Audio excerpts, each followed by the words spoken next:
Oke, baik. Menarik. Saya kembali ke Jenderal Arief. Pak Arief, hasil pemeriksaan para terduga pelanggar hari ini, apakah sampai detail ke soal-soal teknis komunikasi yang terjadi antara komandan pasukan dengan pengemudi rantis tersebut? Apa yang bisa Bapak sampaikan, Pak, terjadinya di balik layar sehingga peristiwa itu memakan korban satu nyawa, Pak?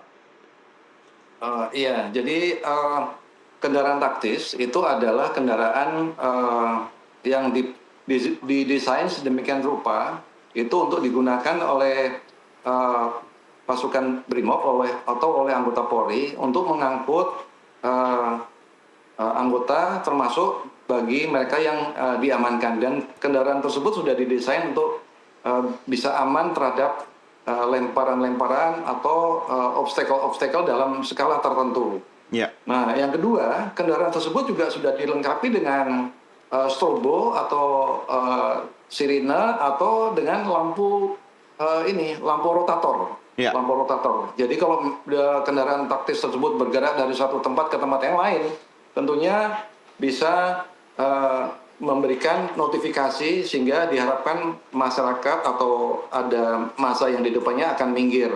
Demikian pengertian kami terhadap kendaraan taktis. Nah, kendaraan tersebut itu tentunya bergerak dalam ikatan satuan. Ya. Karena ada pasukan pengurai massa tadi atau riot control, pengendali massa tadi, itu yang terdiri dari pasukan yang berjalan kaki, kemudian pakai sepeda motor, kemudian kendaraan taktis, dan juga ada kendaraan water cannon yang bisa menyemprotkan air ke kerumunan massa agar supaya bubar. Begitu, Mas. Ya, Pak Arief, saya tidak tahu detailnya seperti apa kondisi di dalam rantis tersebut, tetapi menurut pemeriksaan awal, apakah Bribka R sebagai pengemudi rantis itu melihat ada sosok orang yang kemudian terjatuh di depan kendaraan taktis itu?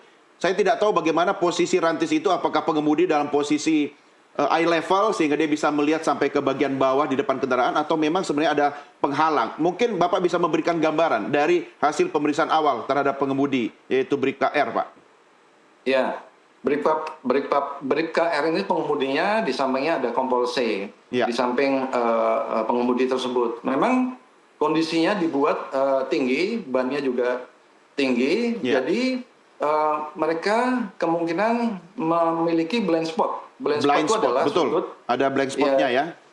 Ya, sudut yang mungkin tidak bisa termonitor secara clear oleh pengemudi. Ya. Nah, pengemudi ini pun sudah menyalakan lampu rotator dengan sirine, tentunya berharapan ada orang di depan itu bisa minggir. Mungkin ini yang bisa dikategorikan sebagai yang bersangkutan niatnya untuk melaju tetapi tidak melihat hambatan atau ada orang di depannya. Demikian, Mas. Ya, dengan tidak bermaksud mendahului hasil pemeriksaan lengkap yang masih akan terus berlangsung, artinya Pak Arief, Anda bisa sampaikan mungkin dengan diksi yang berbeda, tidak ada niatan bagi pengemudi rantis untuk memang sengaja menabrak orang begitu yang ada di depannya?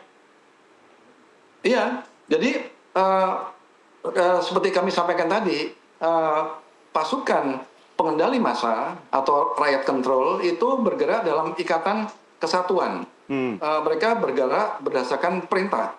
Jadi kalau mereka perintah umumnya adalah untuk membantu membackup Polda Metro dalam menangani unjuk rasa.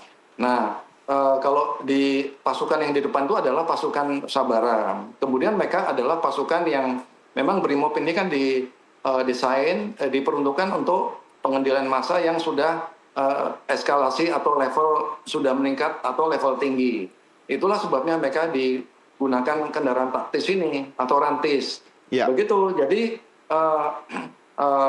tentu saja mereka tidak diberikan punya perintah untuk bisa menghilangkan nyawa orang lain, karena terbukti dari perintah Pak Kapolda untuk tidak menggunakan senjata dengan peluru tajam. Ya. Dan penggunaan gas air mata pun Pak Kapolda mengatakan atas perintah saya penggunaan gas air mata. Jadi demikian yang bisa kami sampaikan, Mas. Ya, Pak Arief, sekali lagi saya ingin mendapat penjelasan detail Karena kalau dari gambar yang beredar di masyarakat itu kan kita melihat dengan jelas Rantis kemudian melaju, kemudian tidak sengaja menabrak korban yaitu almarhum Afan. Tetapi ketika hal itu terjadi, saya melihat lampu remnya menyala, Pak. Ya kan? Artinya baru disadari ketika kemudian ada objek yang kemudian di depan kendaraan. Nah, kalau kita lihat gambar saat ini yang ada di layar televisi. Nah, ini kan lampu rem kemudian menyala. Artinya memang mengonfirmasi statementnya Pak Arief, tidak ada kesengajaan yang dari awal untuk melaju dengan kencang menabrak orang. Begitu, Pak ya? Betul, betul. Nah. Oke, ya baik. Saya kembali ke Jenderal Ugro. Pak Ugro, ada komentar soal ini? Ya, saya bilang gini, dalam konsep penindakan huru-hara, pengendalian massa, kemudian ada istilahnya macam ya PHH, Dalmas, Dagura ya. Sebetulnya selalu saya katakan ikatan pasukan untuk pasukan yang tidak berkendaraan, kemudian ada rantis. Rantis ini selalu di belakang pasukan dan tidak bisa bergerak sendirian sendiri dilepas, tidak bisa karena sudah mulai pakai formasi seperti ini dipakai harus tetap dalam ikatan pasukan.